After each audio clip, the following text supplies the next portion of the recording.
Hi, LinkedIn. How are you doing? My name is Margot Wask, and I wanted to cover a few things that I've faced on this very platform as an autistic person who's very open about that. Now, in case you didn't know, my work is communication tools.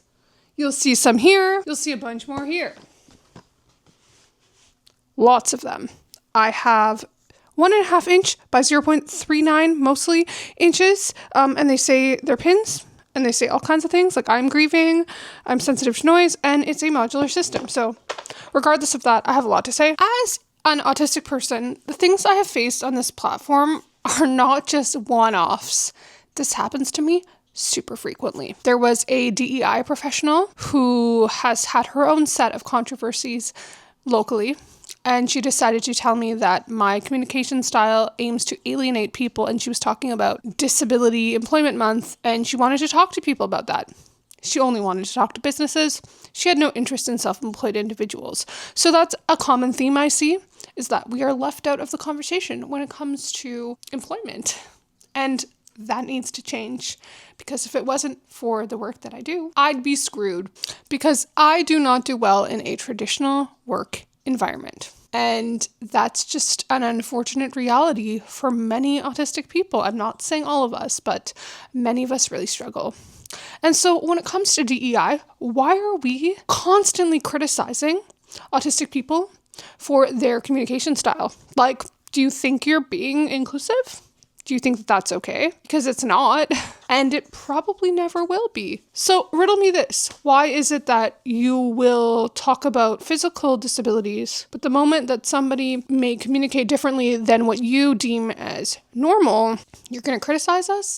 No. Diversity, equity, inclusion really should be including autistic communication styles and also accommodating us and showcasing why we need to accommodate communication styles, because we matter, we count, and we should be accommodated. I guess that's just, the base expectations. Furthermore, I also wanted to talk about bullying on this platform. Now, a lot of neurodivergent people have chimed in and said that they haven't experienced that, but just wait. Just wait, because it's going to happen. It's happened to me multiple times. Even somebody that I saw many of you praising decided to call me out for using all capitals, for using UMMM, and completely criticizing my communication style. And I believe this person was neurodivergent. We don't just get it from non-neurodivergent people. We get it from people within our own community. And it's kind of sad, because I don't think that anybody really deserves to have their communication style torn apart because it doesn't fit somebody's narrative of what that should look like.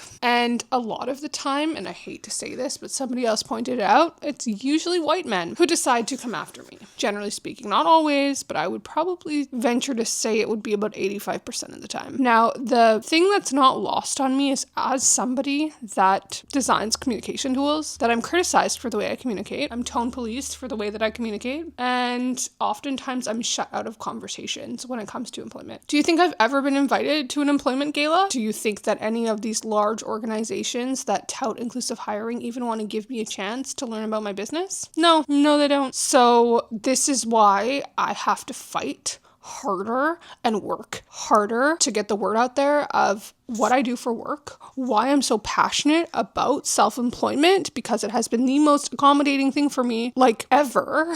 And some people just don't want to hear it. They don't want to hear it. They don't want to fund it. They want to get into arguments with me when I'm like, hey, what about a mentorship program? What about financing? Instead of loans, why are we not offering grants? Why is there not a single grant available for disabled small business owners here in British Columbia? There's a few programs that exist, but they don't have funding to actually give disabled people money, and instead we are expected to take out loans and debt when we already are receiving ministry benefits. It makes no sense, and it's a systematic thing that needs to change, and unless we're talking about it and we're fighting for it, it's not going to change. I have definitely tried. I've written letters. I've spoken to provincial government budget meetings. I've tried to get in touch with the accessibility minister, and I haven't had a chance to get a meeting with Stephanie Cadeau yet, but I'd really like one. I had a local Vancouver business person who's very well known in the downtown east side get mad at me and say, do you know who I am? When I simply mentioned mentorship for self-employed people.